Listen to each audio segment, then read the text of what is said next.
Sering kan kita dapat resep obat dari dokter, terus pas lihat keterangannya malah jadi sedikit bingung?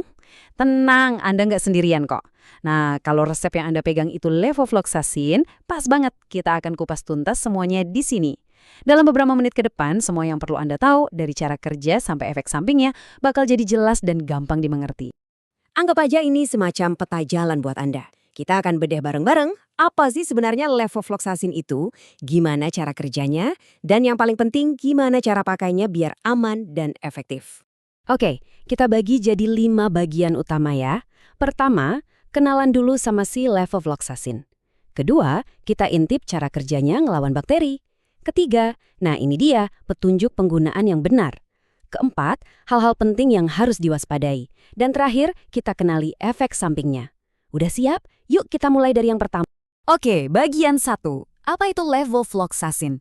Jadi, ini bukan sekedar pil biasa loh. Ini adalah alat yang ampuh banget buat melawan bakteri. Yuk kita bongkar ada apa sih di balik resep Anda itu? Jadi, levofloxacin itu antibiotik dari kelas yang namanya fluoroquinolone, sering disebut juga antibiotik spektrum luas. Gampangnya gini, bayangin aja kayak kunci master yang bisa ngebuka banyak jenis gembok. Nah, makanya obat ini serbaguna banget dan sering jadi andalan dokter buat ngelawan macam-macam infeksi bakteri. Terus, seberapa ampuh emangnya? Ampuh banget. Beberapa penelitian klinis buat ngobatin infeksi saluran napas bawah nunjukin tingkat keberhasilannya sampai lebih dari 91,4%. Angka setinggi ini nunjukin kenapa levofloxacin jadi obat yang sangat dipercaya di dunia medis. Kegunaannya juga luas banget. Dokter bisa meresepkan ini buat infeksi umum kayak pneumonia atau infeksi saluran kemih. Tapi juga bisa buat kondisi yang jauh lebih serius loh, termasuk penanganan setelah paparan antraks. Fleksibilitasnya luar biasa kan? Lanjut ke bagian 2, cara kerja. Kita udah tahu obat ini ampuh, tapi penasaran gak sih gimana persisnya dia bisa ngalahin bakteri? Yuk kita lihat mekanisme cerdas di baliknya. Nah, ini dia proses 3 langkahnya yang keren banget. Levofloxacin ini pinter. Dia nggak nyerang sembarangan, tapi langsung nargeting 2 enzim kunci bakteri. Sederhananya, bayangin aja kayak ngerusakin mesin fotokopinya bakteri. Kalau mesinnya rusak, bakteri nggak bisa lagi gandain diri buat nambah banyak. Akhirnya, infeksi pun berhenti. Cerdik banget kan? Oke, sekarang kita masuk ke bagian yang paling krusial buat Anda. Cara penggunaan. Karena gini, paham gimana cara minum obat itu sama pentingnya dengan obatnya itu sendiri. Yuk kita pastiin Anda melakukannya dengan benar. Ada 4 aturan emas di sini nih. Pertama, minum dengan segelas penuh air, biar penyerapannya maksimal. Kedua, minumnya harus tepat waktu setiap hari biar kadar obat di tubuh stabil. Ketiga, banyak minum air putih seharian. Dan yang keempat, ini yang paling penting, habiskan semua obatnya. Ya, habiskan, walaupun Anda udah ngerasa baikan. Kalau berhenti di tengah jalan, bakteri yang paling kuat bisa bertahan hidup dan infeksinya kambuh lagi. Nah, kalau tadi yang harus dilakukan, sekarang kita bahas apa yang harus dihindari. Jangan minum obat mah, suplemen zat besi, atau seng deket-deket waktu minum obat ini ya. Kasih jeda minimal 2 jam, karena bisa ngeganggu penyerapan.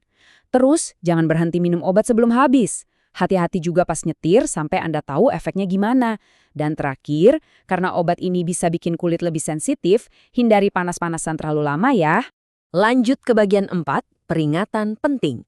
Setiap obat yang ampuh pasti punya hal-hal yang perlu kita waspadai. Ini tujuannya bukan buat nakut-nakutin ya, tapi justru biar Anda lebih paham dan bisa jaga diri supaya tetap aman. Nah, ini poin yang sangat-sangat penting. Ini adalah black box warning dari FDA Amerika Serikat, yang merupakan level peringatan paling serius. Artinya, kelas obat ini, fluoroquinolone, walaupun jarang, punya risiko efek samping serius yang bisa jadi permanen. Inilah kenapa penting banget buat Anda diskusiin hal ini sama dokter. Risiko ini nggak sama buat semua orang. Ada beberapa kelompok yang risikonya lebih tinggi. Contohnya, orang yang usianya di atas 60 tahun. Pasien yang pakai obat kortikosteroid atau yang pernah transplantasi organ. Mereka punya risiko lebih tinggi untuk masalah kayak cedera tendon. Jadi, kalau Anda termasuk salah satu dari kategori ini, wajib hukumnya dokter Anda tahu. Oke, kita sampai di bagian terakhir. Kenali efek sampingnya.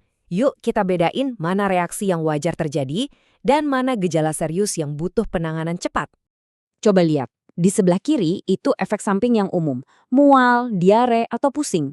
biasanya sih ringan dan nanti juga hilang sendiri. Tapi perhatikan baik-baik yang di sebelah kanan. Gejala kayak nyeri tendon yang datang tiba-tiba, kesemutan, pusing parah, atau ruam kulit, itu udah lampu merah. Kalau Anda ngalamin salah satunya, jangan ditunda. Langsung hubungi dokter ya.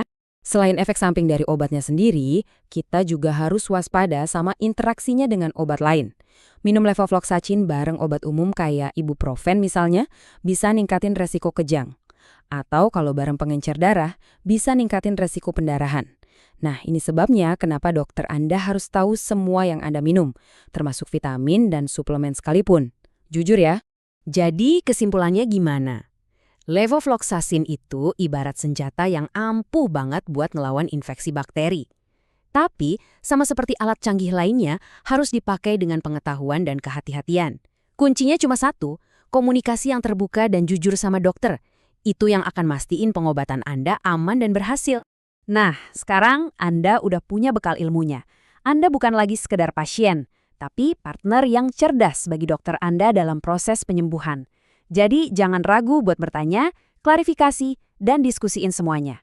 Ingat, kekuatan terbesar buat menjaga kesehatan Anda itu ada di tangan Anda sendiri.